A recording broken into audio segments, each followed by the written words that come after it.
Hello students, welcome back to your history class. This is the last class before your examinations. After this, we are going to have a live doubt clearance session in which I advise you to list out all your doubts and keep them together. So as I was going through the videos and as I have been also informed by a few of you students that question 5 of the long answers, the Central Islamic lands was skipped. I think I remember recording it, but somehow maybe it really did not make it to the recordings. So today I will do that question. Before I jump into the type of questions that will be asked, how are you supposed to answer them, and broad guidelines on answering your terminal examination. Okay. The question was, what is the contribution of Islam or the Arabs to the world? Now, uh, during the 5 centuries that had been followed after the death of Muhammad, the followers, that is particularly the Arabs, they evolved a civilization much superior to anything which actually existed in Europe. They were undoubtedly greatly indebted to the civilization of Greece and Persia and India, but they have also added something of their own and something of their own over what they had already received from others. So, although they did borrow lots of things from Greece, Persia, and India, they also added lots of things of on their own. So, in this answer, after you will give an introduction of the fact that Arabs have contributed to the world. It is widely divided into these 5 points. Now, sometimes this kind of a question is asked for 8 marks. In that does not mean 8 points. Of course, 8 points will mean 8 marks, but if you have only 5 points or 5 subtopics, you should write only 5 subtopics, but make sure that you underline the keywords, the most important concept or the idea that you are writing about. Now, in the political institutions, the central authority uh, of government was vested in the caliphs. And these caliphs, they were the successors of Muhammad, and they were also regarded as the vicar of God on earth. So he was both religious and a political head. The caliphs ruled like an oriental despot. To question his authority um, amounted to a revolt against Allah. So they used to consider caliph as God. They used to consider caliph as not only a political leader but also a religious leader. To protect Islam, to advocate, uh, yeah, to protect Islam, to advocate its power, and to promote the welfare of the people. These were the main duties of the caliph. Most of the caliphs acted like benevolent despots. They were great patrons of learning and literature, and they patronized the scholars and the scientists. They had a well-ordered system of government and good scheme of taxation. In order to link together the various parts of the empire, they restored the old Roman roads and they even constructed many new ones. They had an effective postal system and scheme of taxation. They maintained law and order and encouraged trade and industry, which led to the happiness of people. So these were all the contributions as a political institution. So they brought in a form of government, and this government, they have repaired roads, they got in a system of taxation which was even equal for everyone. So these were the political institution contribution of Islam to the world, or even contribution of Arabs to the world will be the same.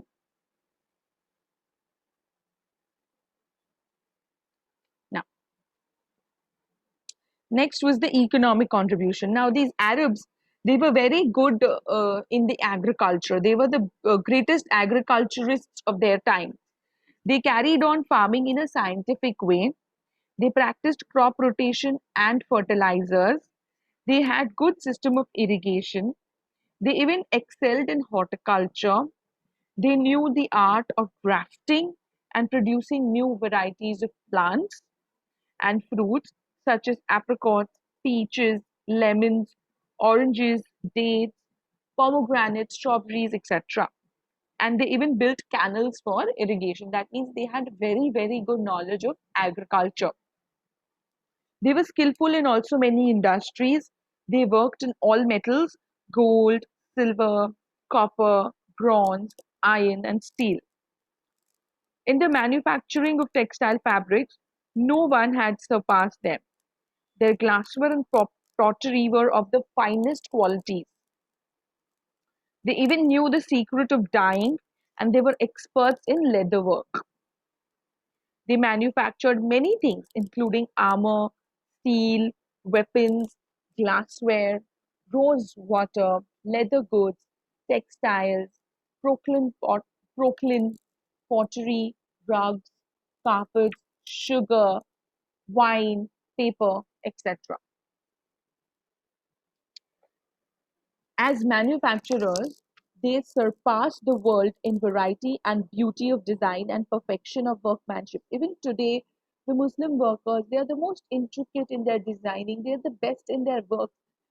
You cannot surpass them in their perfection of workmanship.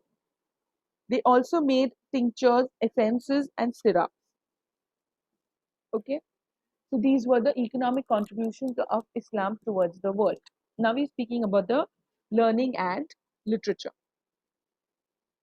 uh, yeah, there's one more part in the economic contribution, that the Arabs, they were commercial people by nature, and their commerce was quite considerable. While spreading Islam, they had also brought about close relations among the different parts of Muslim world. Ships from the eastern Mediterranean were seen in the ports of Italy and Spain. Caravans from Nile Delta traveled into Africa to get wood, fruits, and other things. The Arabs had established trading posts along the west coast of India, and that of the eastern Mediterranean was in the hands until the 12th century. Baghdad, Bukhara, and Samarkand were the great centers of trade and were visited by the merchants of Europe and Asia. Talking about learning and literature, the Arabs made important contribution in the realm of learning and literature. They developed the Arabic language into a language of literature. The caliphs, they patronized the scholars and did a lot to promote learning and education. Baghdad, Cairo, Cordova, Seville, and Barcelona, these were the famous universities, and they were also great centers of learning. Even the Christians studied in these universities of Paris and Oxford. Christian students of the Cordova University introduced science of mathematics into Europe. The University of Cairo had as many as 1,200 students. Great libraries were set up for the benefit of the scholars and to promote research work. They were well stocked, well arranged, and well managed. The Arabian Nights is the most famous work in the prose literature. It contains many famous stories of all times. Biographical Dictionary contains about 865 Muslim personalities. Ibn Rashid was one of the greatest philosophers, and the Annals of Apostles and Kings, which is written by Al-Tabari, was one of the most important works of this particular period. Arabs loved poetry as well as rubaiyat, written by Omar Khayyam, and Gulistan and Bostan, composed by Sheikh Sadi, were the famous literary works of the Arabs. So this was about learning and literature both. Coming to science, though the Arabs learned a lot from Egypt, Greece, and India, especially in the realm of science, they also made some original contributions in the field. For mathematics, the Arabs introduced the Arabian Roman numerals, including zero, to Europe. These were easier to read and write than the Roman numerals. They had actually borrowed the Arabian numerals from India. Algebra is practiced is practically their own creation, and they made it at exact science. They developed analytical geometry and plane and spherical trigonometry. So, in case you do not like algebra, geometry, or trigonometry, now you clearly know who is to blame. Medicine. The Arabs made a remarkable progress in the field of medicine. They studied hygiene and physiology. They could also perform major operations, and they treated insanity in a scientific way. They knew the use of anesthesia. Avicenna, the author of the Medicinal Encyclopedia, was also an Arab physician. Al-Hasan also developed the optics. In the field of physics, chemistry, and geography. In physics, the Arabs developed the principle of pendulum. In chemistry, they discovered alcohol, potash, nitrate, nitric acid, and sulfuric acid. In geography, they made correct measurement of latitude and longitude and wrote the descriptive geography.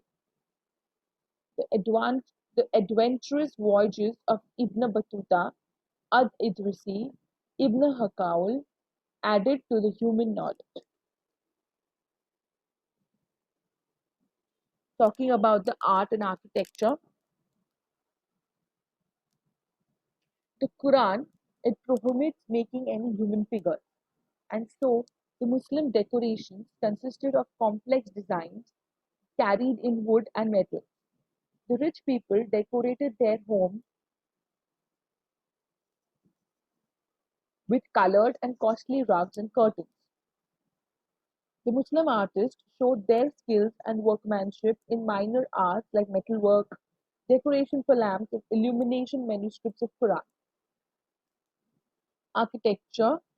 The Arabs made use of round arcs, domes, pillars, minarets, and rail ornamentation. Mosques of Cordova and Seville and the Palace of Alhambra in Spain are the best examples of Muslim or Arab architecture. So, these were the major contributions of Arab or Islam to the world.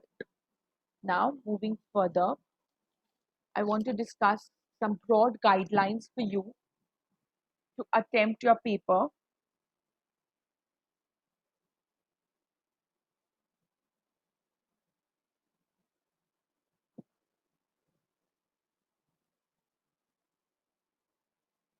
These are some that I have assembled or put together for you. Of course, I will give you all more. I want you all to be very prepared for your examination. So I want you to preferably use a laptop while giving your exam and not to use a tablet or a phone. If it is possible, do it. If it's not possible, then you settle for another device. But if you can manage it, arrange for a laptop or a computer to give your examination. There will be few answers that you will have to write on a piece of paper and upload. Last time, a few answers that you all uploaded, they were not clear, but I managed it. This time, I'm telling you, I will not manage it. Your answer has to be extremely clear when you're clicking a picture. And I know for a fact that now, at the moment, you are all great photographers, especially using your mobile camera. While you're writing those answers, write them on Fullscape sheets. That Fullscape sheet should have your name, roll number, question number, date, etc. You will only use a black ballpoint pen to answer your questions. Keep lots of answer papers ready, handy, because I want you to answer each new question on a new page. When you are answering, use point system format. and wherever possible, put a suitable subtopic.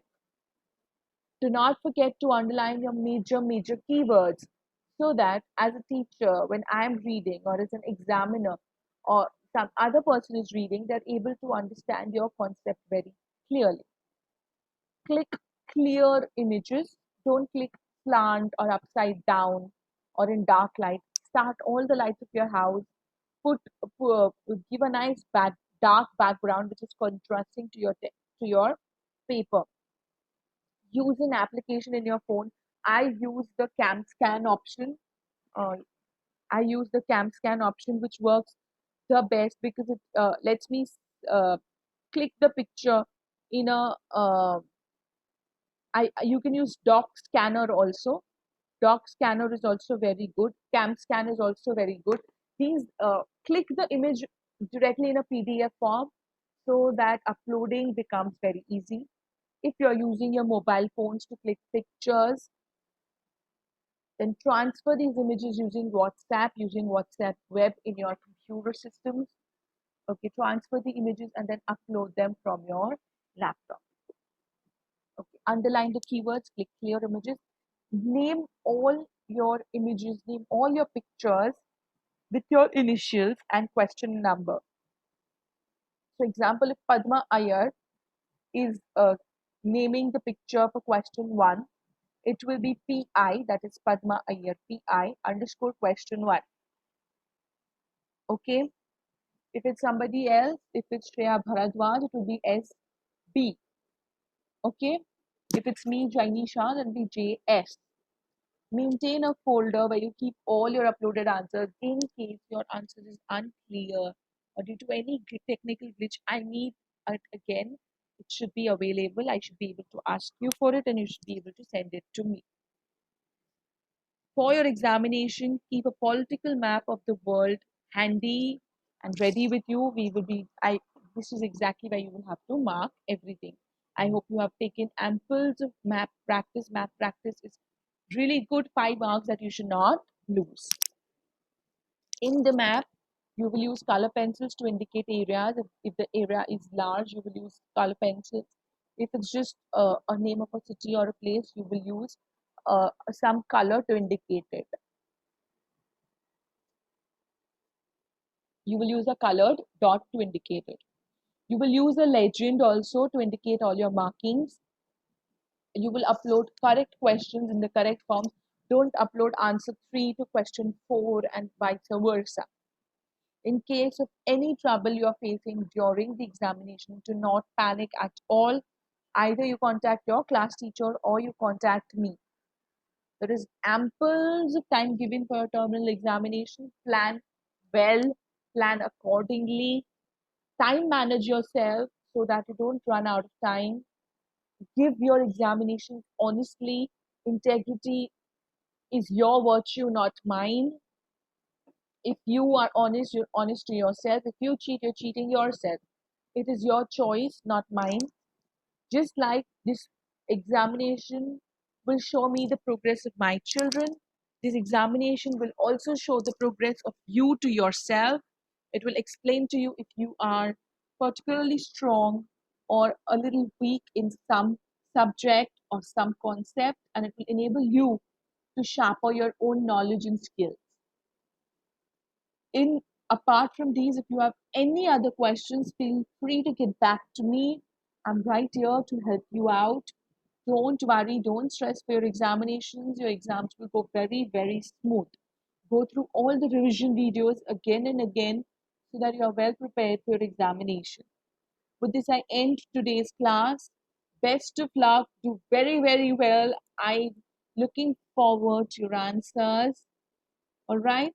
With this, I end the class. Stay home, stay safe, take care, keep learning. Thank you.